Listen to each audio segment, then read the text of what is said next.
Dividing property is never easy in a divorce. Awarding custody even more difficult. So American justice found itself in a unique situation when a Tennessee couple fought their divorce war over frozen embryos conceived in a petri dish. While the duels fought by the Trumps, the Pulitzers, the Bellis, and the Marvins are often portrayed as wrenching disputes that tear apart the lives of the combatants, the Tennessee couple feuded over something infinitely smaller, but for many, something more fundamental. They clashed over the fate of 7 frozen embryos, each smaller than a grain of sugar. In 1989, after 9 years of marriage, Mary Sue and Junior Davis decided to split up. Irreconcilable differences. The couple had been trying to conceive through in vitro fertilization. Eggs from Mary Sue were surgically removed, placed in a petri dish, fertilized by Junior's sperm, then frozen. 2 had been implanted in Mary Sue's uterus, but she did not become pregnant. Now that she was getting divorced, Mary Sue believed that she should be able to use the 7 remaining frozen embryos herself. They are a part of me. They came from me. My eggs have been fertilized. You know, they're my embryos. But Junior did not want the embryos put to use. I just do not feel that I want my child, if the child could be conceived from this, put into a single-parent home. What were the embryos in the eyes of American justice? Judge Dale Young would have to decide. If he saw them as potential children, then he could award custody of them based on the standard test, the best interest of the children. If property, he could award them to either parent as part of the divorce settlement. Mary Sue's attorney, fighting for custody of the embryos, put a renowned geneticist on the stand, JEROME, famous for discovering the cause of Down syndrome. He testified that the embryos were human life. In his view, Junior was already a parent. He is not going to become a father. He is already a father. Junior's lawyer used a simple analogy to try to refute the scientist's claim. I took out a chicken's egg and I showed it to him and said, Dr. LeJeune, can you tell me what this is? And of course he called it an egg rather than an early chicken.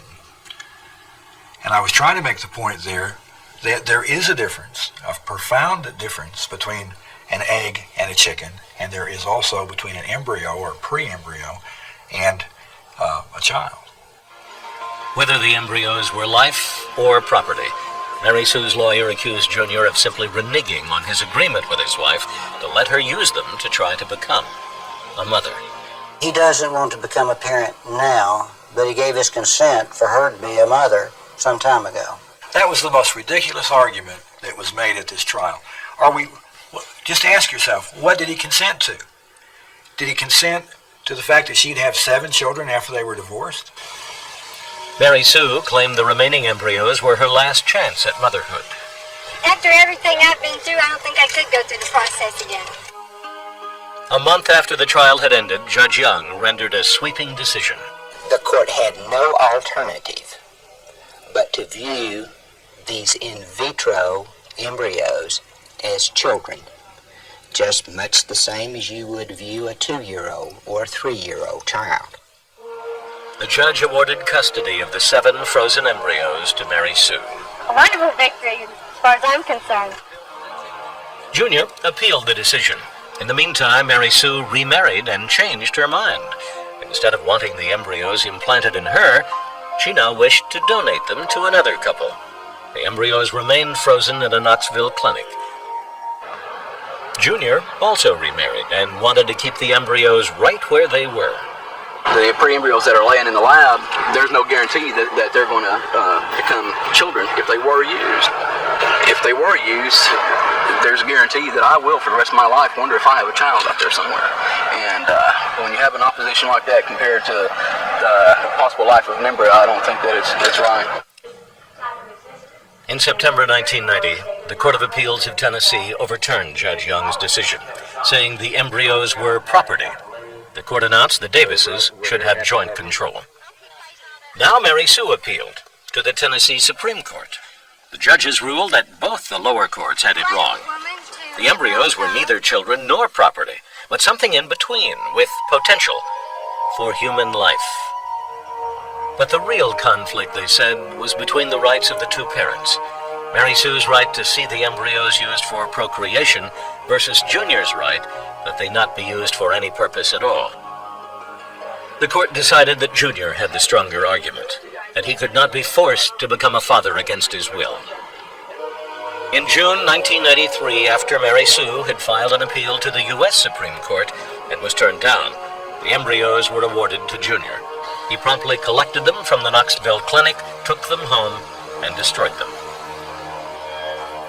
An episode of American Justice demonstrating how a miracle of modern medicine, such as in vitro fertilization, can lead to agonizing choices.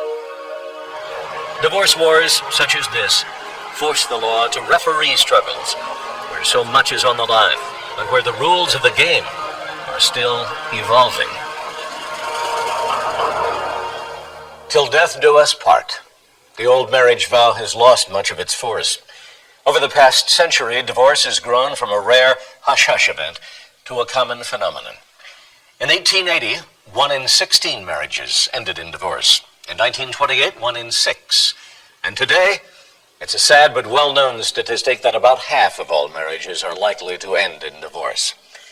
100 years ago, divorcees were seen as outcasts, social failures. But with the advent of no-fault laws in the 1970s and the resulting divorce boom, splitting up has lost much of its negative stigma. It's become an accepted, almost business-like transaction. But even though the process has been streamlined, the emotional and financial battles are as fierce as ever.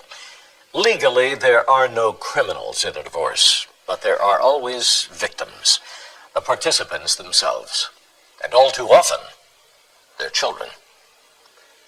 I'm Bill Curtis. Join us next time for another episode of American Justice.